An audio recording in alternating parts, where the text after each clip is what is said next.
3 серии сверл по дереву FIT для профессионального использования. Спиральные сверла по дереву предназначены для сверления отверстий в древесине любых пород. ДСП, ДВП, фанере. Центрирующее острие обеспечивает точность и аккуратность сверления. Серия винтовых сверл Левиса длиной 460 мм предназначена для глубоких отверстий. Перовое сверло для твердых и мягких пород. Простой мощный рез. FIT – чистая работа. Ретро-Лайн представляет. При поддержке «Автоспот» – онлайн-автомобильный супермаркет. FIT – инструменты на любой случай жизни. Ретро-Лайн – экскурсии по городу Ленинград.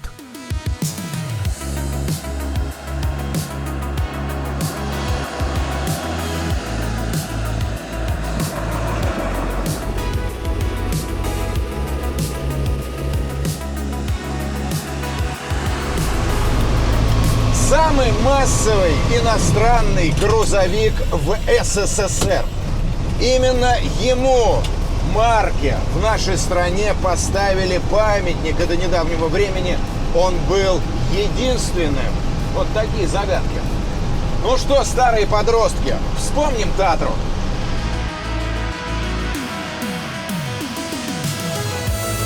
Русский человек знакомился с Татрой не спеша, с начала прошлого века. Каждое знакомство проходило хорошо, но до серьезных отношений не доходило. И только после того, как нацистская Германия была повержена, а Чехословакия стала социалистической, отношения между СССР и Татрой оформились.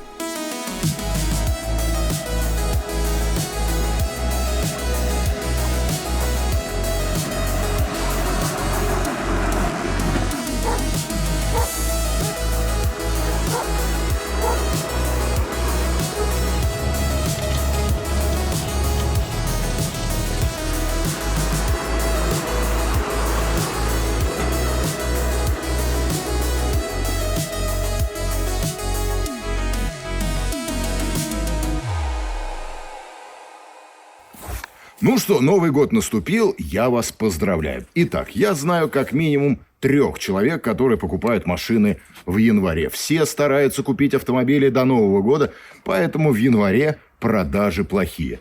Из этого следует, чтобы выполнить план по продажам, автосалоны делают самые вкусные скидки. А где мы смотрим скидки и новые автомобили? Верно, на автоспот.ру. На сайте «Автоспот» все предложения по новым машинам. Тут вы просто выбираете марку и модель, и перед глазами появляются все предложения от официальных дилеров. Речь про скидки не только за трейды на кредит, но и за наличные, и они порой очень существенные. А чтобы забронировать за собой предложение, нужно лишь оставить заявку в 2 клика. После отправляетесь в салон за своей машиной. Ну а если уже есть новый автомобиль, то на «Автоспот» можно найти и лучшие предложения на ТО. Да, цены тоже сильно отличаются, даже у 2 рядом стоящих официалов. Вот зайдите и убедитесь в этом сами. Поэтому заходите на сайт «Автоспот» или скачивайте мобильное приложение, чтобы не пропустить свою скидку. Ссылку я оставил в описании. Я Татры с детства помню. ПМК-2 – болгарский городок, что в Волоколамске. Были, конечно, и поновее 815-е, но такие горбатые были, что ли, роднее. А как они по бездорожью ехали, это надо было видеть. Именно возможность работать в сложных климатических условиях и определила место жительства и службу практически всех чехословацких грузовиков. Крайний север или регионы, которые к этому северу примыкали, и от севера отличались только названием. Вот несколько наименований мест. Самотложское нефтяное месторождение, Хрустальнинский горно-обогатительный комбинат, Усть-Каменогорские рудники. Подмосковье и Ленинградская область, само собой. Итак, с чего начать? Тут все прекрасно и удивительно, не так, как мы привыкли. Для начала, тут нет рамы в привычном нам понимании, но она есть. Если посмотрите, идет ровно до кабины, а под кабиной свой подрамник. Хребет или более научно безрамное центральное трубчатое шасси. Автор Ганс Ледвинга. Изобрел ее еще до войны. Пошел на австрийский Штайр, там его изобретение не приглянулось. Вернулся в Чехию, чехи сказали «нам надо», и все закрутилось. В чем вся соль? Задние мосты, карданный вал, раздатка, карданный вал, передний мост скручены в единое целое. Это и есть основа грузовика. Это и есть хребет. Загляните. Начнем с кормы, так проще понять. Мосты проходные. От редукторов приводы к колесам осуществляются при помощи качающихся полосей. Далее идет трансмиссионный тоннель, соединяющийся с раздаткой. От раздатки еще один тоннель идет к переднему мосту. А вот КПП жестко прикреплена к раздатке, а с мотором соединяется к карданным валам. Надо пояснить, как я говорил, рама тут есть или подрамник, кому как больше нравится. Итак, хребет к подрамнику крепится через специальные крепления. Вот, их хорошо здесь видно, треугольные, уходящие вдаль. И вот что меня осенило. Этот конструктив очень напоминает крепление заднего редуктора москвича 21416. Но это я так просто к слову. Мало того, что сами пыльники разборные, то есть винтики открутил, раскрыл, поставил, закрутил, так еще и сами пыльники имеют защиту из 5-миллиметровой стали. Ну и рессоры задней тележки, вот крепления, прикреплены к огромному швеллеру. А как вы думали, хребет нет бед?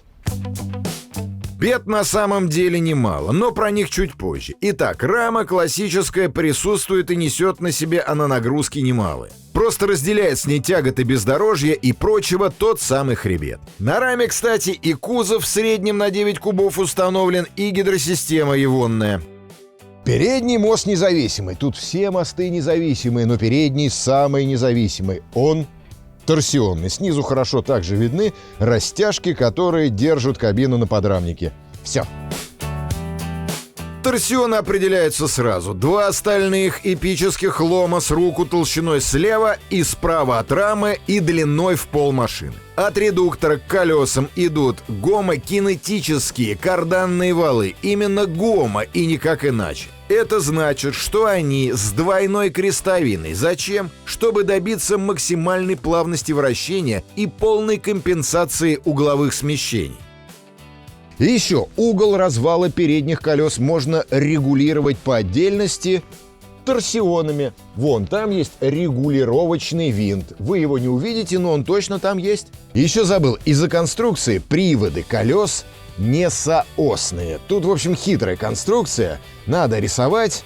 Объяснить на пальцах не смогу. Изучайте.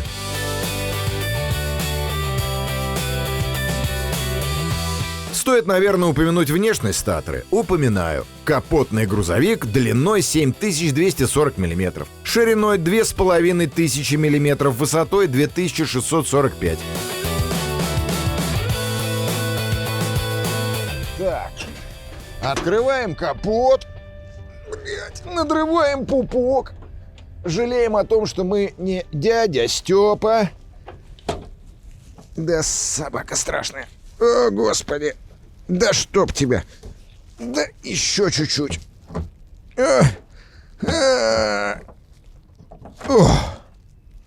И видим еще одну особенность, отличающую этот грузовик от других. Двигатель воздушного охлаждения. Слева и справа видим банки, инерционно-масляные фильтры воздушные для левого и правого рядов цилиндров. А вот эти грибки на крыльях – это воздушные фильтры грубой очистки.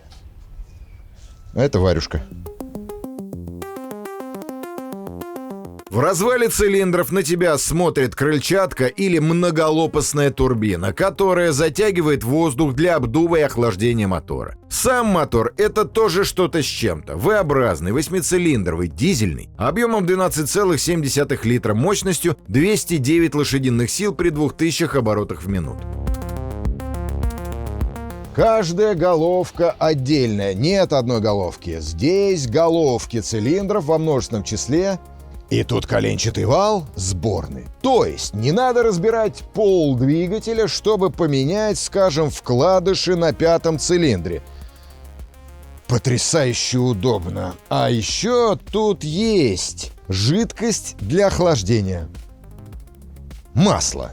А масло же это жидкость.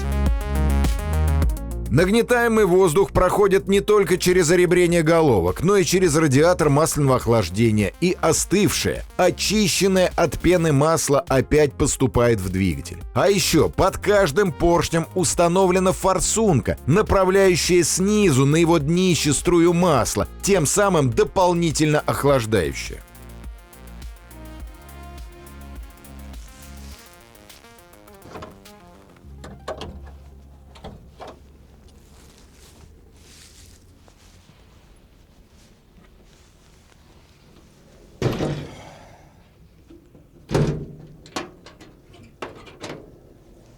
А еще Татра, будучи иномаркой, презентовала совершенно другой уровень комфорта для трудящихся. Салон — это песня.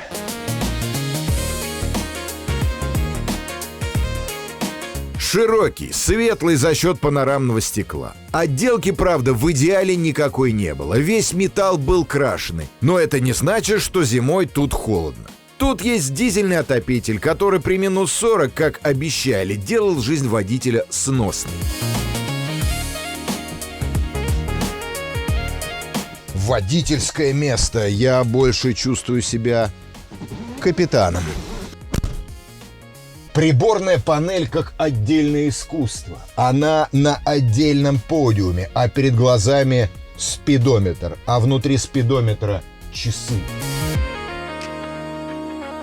Также присутствует тахометр с моточасами, амперметр, вольтметр, датчики температуры двигателя, датчик давления масла в системе смазки двигателя, датчик давления в воздушной системе, несколько аварийных ламп. Аттракцион. Итак, сама спинка имеет ортопедическую поддержку. Чертовски удобно. Сиденье регулируется. Вот вперед-назад сдвигается. А еще тут пневматический подвес. А вот у пассажиров ничего нету. Просто диван. Мягкий. Снизу никаких, так сказать, рундучков не присутствует. То, что вы перед собой видите, это заботливые руки предыдущего владельца. За что ему честь и хвала, потому что вообще в идеале кабина Татры жестяная. И при минус 40 прогреть этот железный домик, да прогревается он идеально.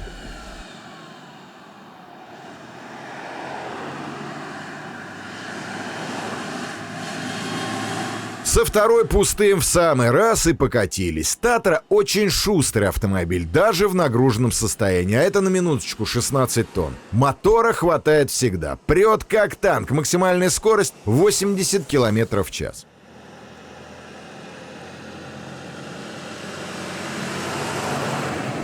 А как она рулится? Руль огромный, с усилителем. И если мне поставят задачу пройти змейку, выполню в легкую. Главное, чтобы конусы стояли друг от друга подальше. Радиус разворота, как у автобуса, ну, примерно 8 метров.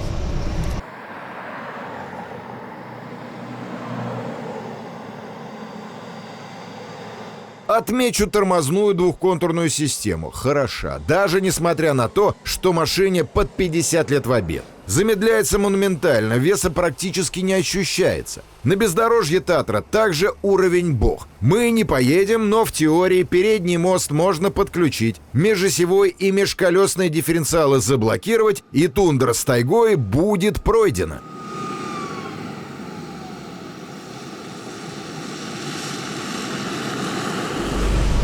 Мотор надо крутить нещадно, не стесняясь и не боясь его загнуть. А я всегда этого боюсь. Чем больше обороты, тем он эффективнее охлаждается. Но этот вой и гул, честно говоря, пугают. КПП пятиступенчатая, с синхронизированной передачей со второй. Эх, мать моя!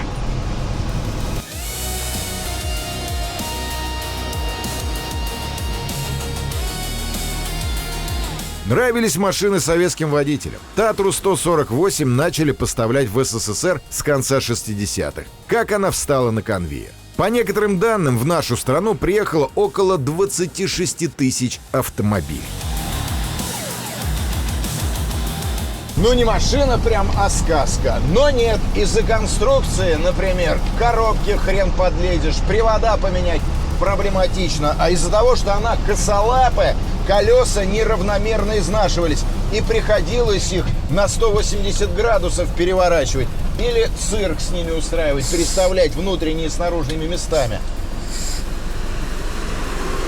Но это ровным счетом ни хрена не значит. Плюсов у Татры значительно больше, чем минусов. Нашей Татре повезло. Ее выкупил Ретро-Лайн, за что Диме большое спасибо. И теперь Татра будет служить в Карелии. Работать по назначению, но в щадящем режиме. Ну а охота продолжается.